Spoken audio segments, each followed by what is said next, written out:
अस्सलामु अलैकुम वरहमतुल्लाहि वबरकातुहू।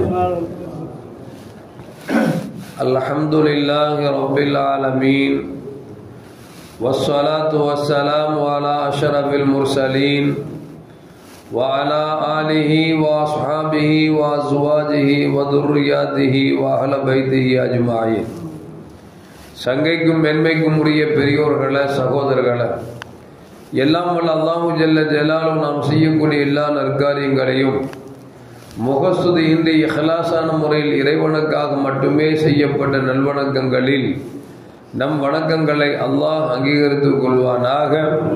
நாம் செய்யக்கூடிய வியாபாரங்களிலும் தொழில்துறைகளிலும் நஷ்டமில்லாத ஹலாலான முறையில் நிரம்ப லாபத்தை பெற்று அந்த லாபகரமான வாழ்க்கையை கொண்டு தம் தேவைகளையும் தேவை உடையவர்களின் தேவைகளையும் நிறைவேற்றக்கூடிய நல்ல பொருளாதாரத்தையும் உள்ள விசாலத்தையும் அல்லாஹ் நம் அனைவர்களுக்கும் வழங்கி அல்வானாக. கஞ்சத்தனம் என்கிற தீய பண்பை விட்டு அல்லாஹ் நம்மை பாதுகாத்துக் கொள்வானாக. நம்மை இந்த உலகத்தில் வாழ வைக்கும் காலமெல்லாம் நோய் நொடி இன்றி உடல் ஆரோக்கியத்தோடு அல்லாஹ் நம்மை வாழ செய்வானாக. அந்த ஆரோக்கியமான வாழ்க்கை கொண்டு அல்லாஹ் ரசூலை நெருங்கக்கூடிய அனைத்து நல்ல முறைகளையும் புரியக்கூடிய நல்ல முத்தகின்களின் கூட்டத்தில் ஆக்கி அருள்வானாக.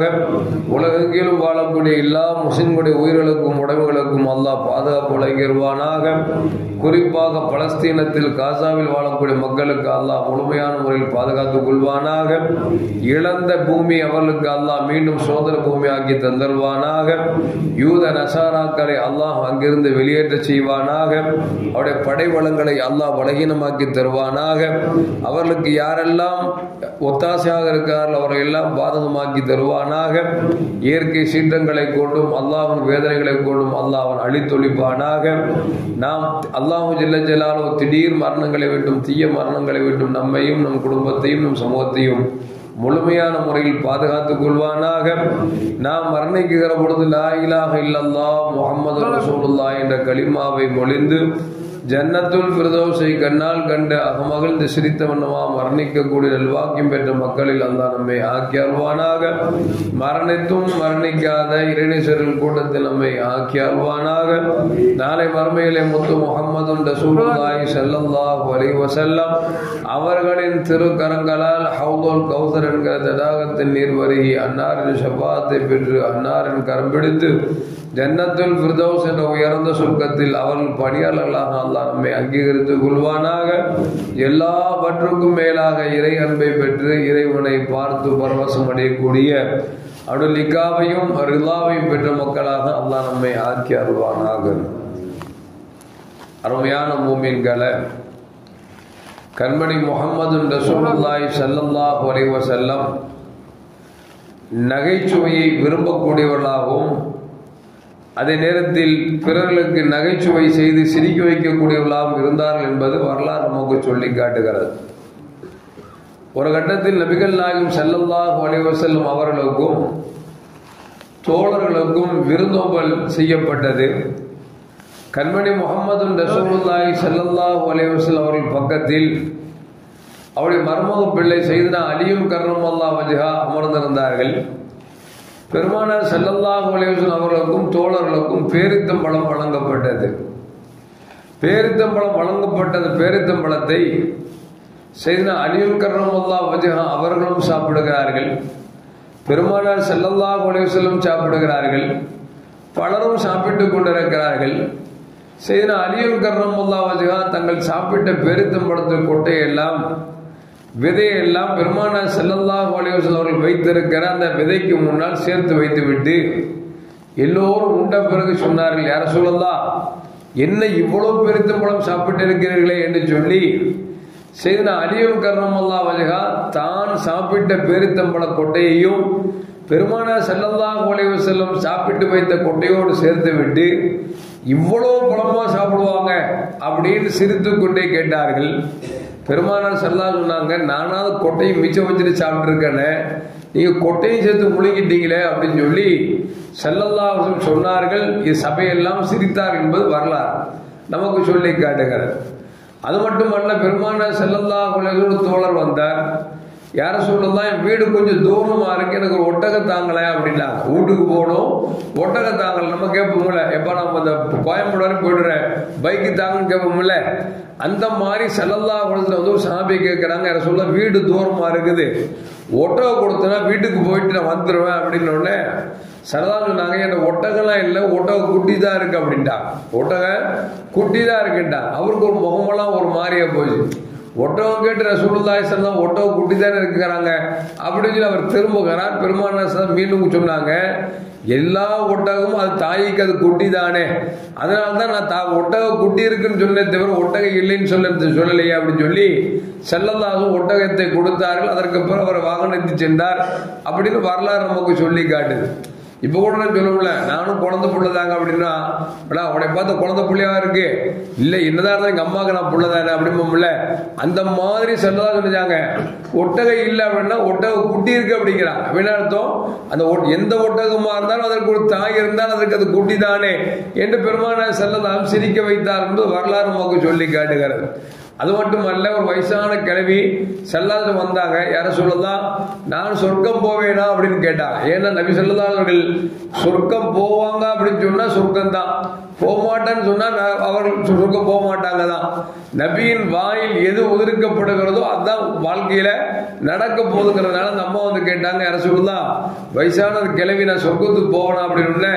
நபிகள் நாயகம் ஸல்லல்லாஹு சொன்னாங்க, கிழவிகள்லாம் சொர்க்கத்துக்கு போக மாட்டாங்க அப்படின்ட்டாங்க. அந்த அம்மாவுக்கு ஒரே அழுக, ரசூல் ஸல்லல்லாஹு அலைஹி வஸல்லம் சொர்க்கத்துக்கு போவான்னு சொல்லி பார்த்தா கிழவியெல்லாம் சொர்க்கத்துக்கு போக மாட்டான்னு சொல்லிட்டாங்கன்னு சொல்லி ஓன்னு அழுக ஆரம்பிச்சு. நபி சொன்னாங்க, கிழவிகள் தான் சொர்க்கத்துக்கு போக மாட்டாங்க, கிழவிகள் எல்லாம் குமரிகளாக மாற்றப்பட்டு அவர்கள் சொர்க்கத்துக்கு போவாங்க அப்படின்னு அந்த அம்மா சிரித்தார் என்று வரலாற்று வருகிறது. ஏன்னா பொதுவாக நாளைக்கு சொர்க்கத்துல இந்த வயசு, இந்த உலகத்துல 80 வயசுல மூத்தா போனாலும் சரி, அல்லது 120 வயசுல மூத்தா போனாலும் சரி, அல்லது 5 வயசுல மூத்தா போனாலும் சரி, எல்லோரும் சொர்க்கத்துக்கு எப்படி போவோம் அப்படின்னா வாலிப சிங்கங்களாக போவாங்க. ஏன்னா வாலிப முறுக்கு இருந்தா தானங்க கல்யாணம் முடிஞ்ச புரோஜனமா இருக்கும். ஒரு 80 வயசு கிழவருக்கு கல்யாணம் முடிச்சு கொடுத்தா என்ன புரோஜனம் இருக்கும்? கல்யாணம் முடிச்சு கொடுத்தா அங்க சௌமும் காண முடியாது, அது மட்டும் இல்லாம ஒரு முறுக்கு சாப்பிட முடியாது, ஏன்னா பல்லும் இருக்காது ஒண்ணும் இருக்காதா இல்லையா?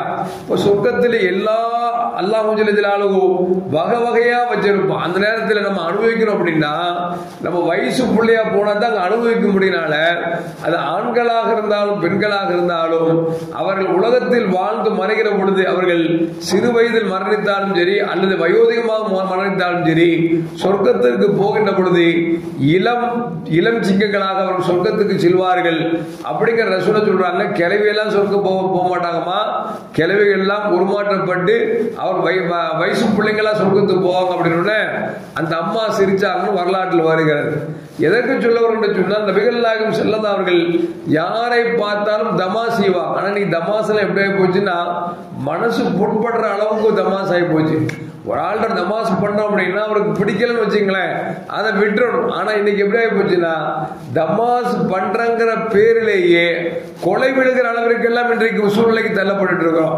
அப்ப அது பேர் தமாஸ் அல்ல. சிரித்து வாழ வேண்டும், ஆனா என்ன செஞ்சக்கூடாது, பிறர் புண்படுற அளவுக்கு சிரிச்சிடக்கூடாது அப்படிங்கிறதையும் ஸல்லல்லாஹு நமக்கு சொல்லி தராங்க. இன்னும் சொல்ல போனா ஸல்லல்லாஹு தங்க குடும்பத்துல கூட ரொம்ப சிரிப்பா நடந்துக்குவாங்க அப்படின்னு வரலாற்றுல காணப்படுகிறது. ஒரு கட்டத்துல ஸல்லல்லாஹு வெளியிருந்து வர்றாங்க, ஆயிஷா அம்மா சின்ன பிள்ளை ரசூலை திரும்ப முடிச்சிட்டாங்கல்ல, வரும்பொழுது அவங்க குதிரை பொம்மெல்லாம் வச்சு விளையாண்டுட்டு இருக்கிறாங்க. இப்போ ஸல்லல்லாஹு வந்த உடனே தன்னுடைய தோழிகள்லாம் நபி வந்த உடனே காணா போயிடுவாங்க. ஆனா இன்னைக்கு பாத்தீங்கன்னா வீட்டுக்காரர் வந்தாலும் பக்கத்து பொம்பளைலாம் எப்படி உள்ள உட்கார்ந்துட்டு இருக்கு. என்னன்னா அப்படித்தானே வந்த உறவ போவார் அப்படின்னு சொல்லிட்டு வீட்டுக்குள்ள பொம்பளைங்க அக்கம் பக்கத்துல உள்ள பொம்பளைங்கெல்லாம் உட்காந்து அரட்டடிக்குது. வீட்டுக்காரர் வந்தா கூட போற மாதிரி தெரியல, ஏன்னா சூழ்நிலை தெரியாம நீ உட்கார்ந்துட்டு இருக்காங்க. ஆனா அந்த காலத்துல ஸல்லல்லாஹு வந்த உடனே ஆயிஷா அம்மா கூட விளையாட்டு கூட இருந்த அக்கம் பக்கத்து வீட்டு பெண்கள் எல்லாம் ஓடிடுவாங்களாம். ஆயிஷா அம்மாக்கு என்ன வயசு, சின்ன வயசு தானே, பொக்குன்னு ஆயிருங்கனால ஸல்லல்லாஹு கிட்ட போய் இது என்ன பொம்மைமா அது என்ன பொம்மைமா அப்படின்னு சொல்லுவாங்க. ரசூலுல்லாஹ் கேட்பா. அப்படி பார்க்கும் பொழுது ஒரு குதிரை பொம்மை ஒன்று இருக்குது. அந்த குதிரை பொம்மைக்கு 2 ரெக்கை இருக்குது. நபி கேட்டாங்க, இது என்ன அப்படின்னா, மாஹாதி இது என்ன அப்படின்னு கேட்டாங்க. அந்த அம்மா சொன்னாங்க இது குதிரை அப்படின்னாங்க. உங்க ஊர்ல குதிரைக்கு ரெக்கெல்லாம் இருக்குமா அப்படின்னு கேட்டாங்க. ஏன்னா அந்த குதிரை பொம்மைக்கு ரெக்கை இருக்குது. கேட்கிறாங்க உங்க ஊர்ல குதிரைக்கு ரெக்கை இருக்குமா அப்படின்னு கேட்டாங்க. ஆயிஷா அம்மா சொன்னா உங்களுக்கு தெரியாதா, சுலைமான் அலைஹிஸ்ஸலாம் குதிரைக்கு ரெக்கை இருந்துச்சுன்னு வருத உங்களுக்கு தெரியாதா அப்படின்னு ஸல்லல்லாஹு சிரித்தார் என்று வரலாற்று பதிவு செய்யப்படுகிறது. உலகத்தில் வாழுகிறவர்கள் சிரித்து வாழ வேண்டும். அதற்காக நம்முடைய உள்ளங்கள் கெட்டு போகிற அளவுக்கு சிரிக்க கூடாது. அல்லாஹ் சொல்வான்ல ஃபல் யதஹகு கலீலா வல் யபகு கஸீரா, கொஞ்சமா சிரிங்க ரொம்ப அழுவுங்க அப்படின்னா. ஆனா உலகத்தில் இன்னைக்கு பார்க்கிறோம் எப்ப பார்த்தாலும் கக்க அது ஆம்பளை விட பொம்பளை ரொம்ப மோசமாயிட்டாங்க. அது முன்னால பொம்பளைங்களே சிரிச்சாங்கன்னா சத்தமே வெளியே வராது. ஆனா இன்னைக்கு வெளியே கேட்கிற அளவுக்கு சத்தம் அதிகமா இருக்கு. சிரிச்சாங்கன்னா அந்த மெய்பாத்தா இப்படி சிரிக்குது, அவளா இப்படி சிரிக்கிறா அப்படிங்கிற அளவுக்கு சத்தம் போட்டு வெளி சிரிப்பு சிரிக்கக்கூடிய அளவிற்கு இன்றைக்கு பெண்களிடத்தில் வெட்கம் எடுக்கப்பட்டு விட்டது என்பதை நாம் விளங்கிக் கொள்ள வேண்டும். எல்லாம் வல்ல அல்லாஹ் ஜல்ல ஜலாலுஹு சிரித்து வாழக்கூடிய நல்ல மூமின்களின் கூட்டத்தில் அல்லாஹ் நம்மை ஆக்கி அருள்வானாக. அஸ்ஸலாமு அலைக்கும் வரஹ்மத்துல்லாஹி வபரகாத்துஹு. ஸல்லல்லாஹு அலா முஹம்மத் ஸல்லல்லாஹு அலைஹி வஸல்லம். ஸல்லல்லாஹு அலா முஹம்மத் ஸல்லல்லாஹு அலைஹி வஸல்லம். ஸல்லல்லாஹு அலா முஹம்மத் யா ரப்பி ஸல்லி அலைஹி வஸல்லிம்.